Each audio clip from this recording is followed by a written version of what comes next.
Hoje eu estou aqui com Juliana Batista, psicóloga, e nós vamos conversar um pouquinho de como que fica o relacionamento conjugal depois da chegada do bebê.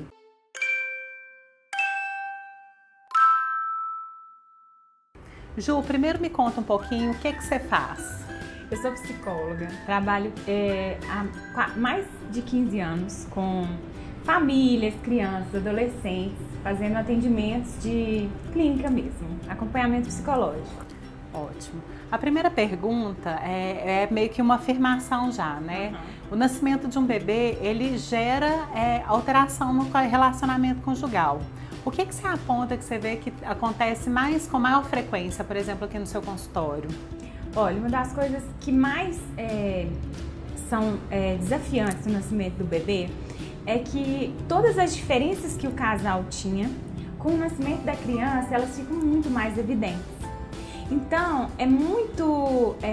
a gente tem que ir com muita calma nesse início, porque a gente tem que adaptar e achar um meio termo para essas diferenças, né? O que acontece é que a mulher, quando ela tem o bebê, ela é muito invadida, né, no seu corpo, ela é invadida na sua intimidade, no seu tempo, né? E o marido, por não ter tanto, por causa que a questão biológica acontece no corpo da mulher, ele não consegue compreender tantas mudanças, né? É difícil a gente achar um marido que entenda visceralmente o que é essa mudança, né? Então, assim, é muito importante que o casal tenha tranquilidade nessa hora, sabe? De entender que eles vão precisar se adaptar nesse momento, né? Então, assim, o primeiro ponto que eu colocaria como importante é a cultura da família, né? Porque o que acontece é o seguinte, a gente, com o nascimento da criança, todo o tempo que eles tinham juntos, ele vai ter que ser readministrado. As saídas vão ter que ser readministradas, né? A rotina do bebê precisa se adaptar à rotina da família. E isso muda muito a cultura da família. Às vezes era um casal jovem que saía bastante e agora vai ter que deixar um pouco de sair. Às vezes era um casal mais tranquilo que gostava de ficar em casa.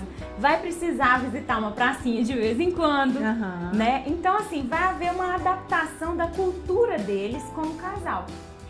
Outra coisa importante, existe um choque.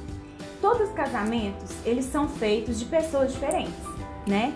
O par, ele quando é gerado, ele vem de culturas diferentes. As famílias de origem, elas são diferentes. É muito difícil você encontrar uma família idêntica à sua, né? Então, quando o bebê nasce, os costumes de cada família, cada um do par conjugal fica querendo colocar esses costumes. Então, assim, ao final de cada dia é muito importante o casal ter um momento de intimidade juntos, né? Não só sexual, né? Assim, para a mulher fica muito difícil esse início, mas ela precisa se desafiar e fazer uma forcinha, né? Porque para o homem também isso é muito importante. E para a comunhão do casal, a relação sexual é muito importante. Então, mas ela não é tudo. A intimidade não precisa ser só o relacionamento sexual. Eles precisam sentar, olhar nos olhos, conversar, saber como andam os medos, né? Os medos afloram muito quando o bebê nasce. A mulher pode ter muitas sensações. Você, como consultora, deve acompanhar várias, né? Demais da conta, demais. E de vários sentidos. Eu vejo os pais ansiosos, eu vejo as mães ansiosas, com problemas, assim, e às vezes não tem conversa entre eles. Exatamente. Né? E às vezes, se a conversa surge, gera uma questão, assim, de culpa, de responsabilidade. Ah, mas você tá assim porque você é desse jeito, você está assim porque sua mãe fala isso com você. Então, o casal precisa, ao invés de um gerar responsabilidade no outro ou em si mesmo, procurar a solução, né? Porque o que eu vejo que é mais precioso é que é um momento muito feliz a chegada de um bebê. E às vezes ele é roubado. Esse momento feliz é roubado. A pessoa não consegue desfrutar daquela alegria. Então é muito importante que o casal tenha essa intimidade e uma cumplicidade mesmo entre eles, para que eles possam juntos desfrutar desse momento tão ímpar que eles estão vivendo, né? Ju, e por que o nascimento de um filho pode causar um desconforto entre o casal e a família de origem? Isso é muito engraçado mesmo. Porque, querendo ou não, cada família de origem com a sua cultura traz um jogo de convivência, né? Então tem sogra que gosta de visitar muito, tem tio que gosta de dar banho, né? Tem gente para dar palpite. Eu costumo dizer que a mulher nesse momento fica sobrecarregada de palpite. Demais. Todo mundo que entra tem um palpite para dar. E é muito legal isso num contexto normal. Agora, quando você acabou de ter um bebê, seus hormônios tiveram uma explosão absurda e você fica ali refém, né, tentando dar leite, né, consultora materna, que é difícil, né, uma coisa absolutamente psicológica. Total. Né, os hormônios do estresse estão lá totalmente envolvidos nessa questão do aleitamento e de repente você é invadida por várias pessoas falando várias coisas, então é muito... diferentes, né? Porque o povo não fala o mesmo sentido que você tem que fazer. Porque são culturas diferentes. Totalmente diferentes. Né? Então assim, você precisa administrar isso de forma firme e gentil.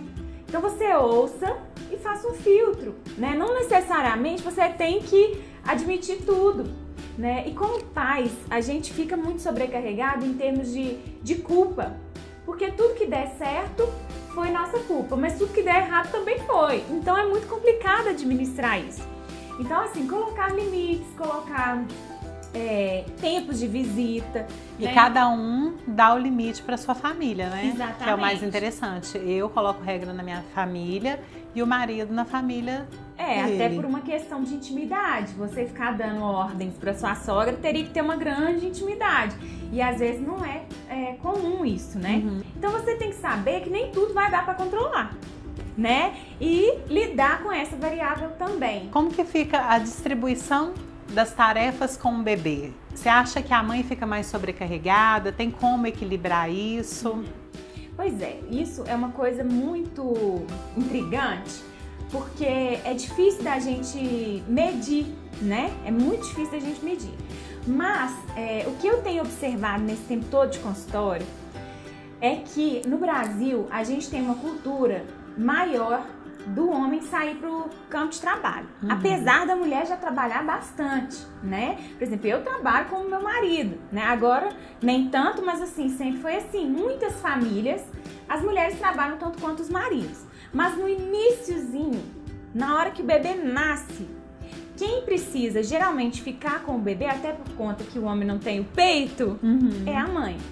Então, querendo ou não, a mulher fica um pouco sim sobrecarregada nesse início. Então é muito importante que a gente observe isso e trate com essa variável, né?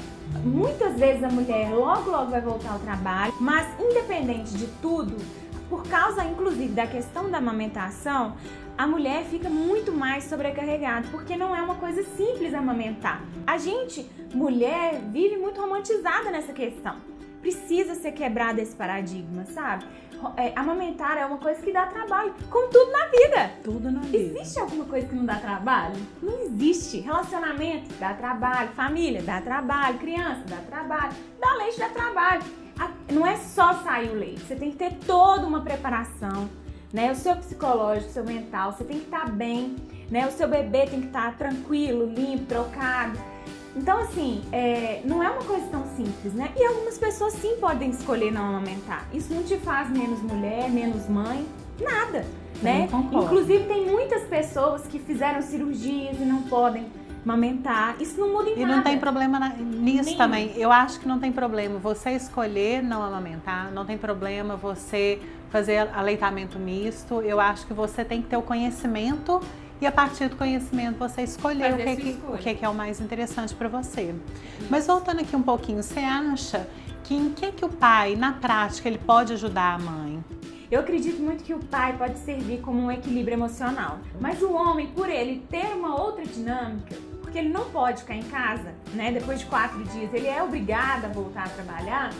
Ele consegue fazer um distanciamento daquela situação e voltar para casa um pouco com a cabeça mais fresca. Isso tudo é teoria, né? Mas eu acredito que isso funciona, né? Eu vejo assim, o homem, ele pode ajudar a mulher nessa questão emocional e ele pode trazer para ela uma segurança, uma paz, né? Porque às vezes o que a gente está precisando ali naquele momento de fragilidade é só uma palavra. Agora, também tem as questões práticas, né? Às vezes colocar uma roupa para lavar, né? Uma coisa que a mulher, às vezes, faz, porque ela já fazia isso, mas assim, para desafogar a rotina do dia a dia da casa. Mas ele também pode trocar fralda, colocar para rotar, colocar para dormir, tem um monte de coisa para poder dividir, porque a mãe também, além de tudo, ela tem que descansar para ela produzir leite. Exatamente. Eu penso que às vezes cuidar da mãe é um bom trabalho para o homem, porque às vezes muitos homens têm dificuldade de trocar fralda, né? Mas acaba que aprende. Na hora que vai ali convivendo, passando, o primeiro mês para o homem talvez é um pouco mais assustador, que eu observo. Para alguns, não para todos, né? Tem muitos homens que nasceu e já tá lá na bagunça mexendo tudo. Só não dá o peito porque não tem leite. Porque não tem, exatamente. Mas para aqueles que têm dificuldade, passando o primeiro mês, isso dá uma melhoradinha. Então, se o seu marido, nesse primeiro mês, não tá podendo nem ver um cocôzinho amarelinho, você não fica preocupada, porque isso vai melhorar. Então, assim, é muito importante o homem, sim, dividir as tarefas com a mulher. A família, ela é, antes de tudo, uma comunidade, né? São pessoas que escolheram estar ali naquela situação juntos, né? E a gente tem que o tempo todo trazer alegria para esse contexto, sabe? Porque foi uma escolha, né? Como toda escolha, você não tá ali obrigado. Então, assim, é muito importante a gente fazer essa escolha com alegria e viver ela da melhor forma possível, a vida de alguém ali, né? Com certeza, é muito importante a gente dar até pro bebê. Sabe uma coisa que eu percebo muito? Às vezes eu vejo que a instabilidade da mulher aí atrapalha também a estabilidade do pai também. E aí às vezes eu chego na casa da família, eu vejo todo mundo desestruturado e o bebê também fica desestruturado.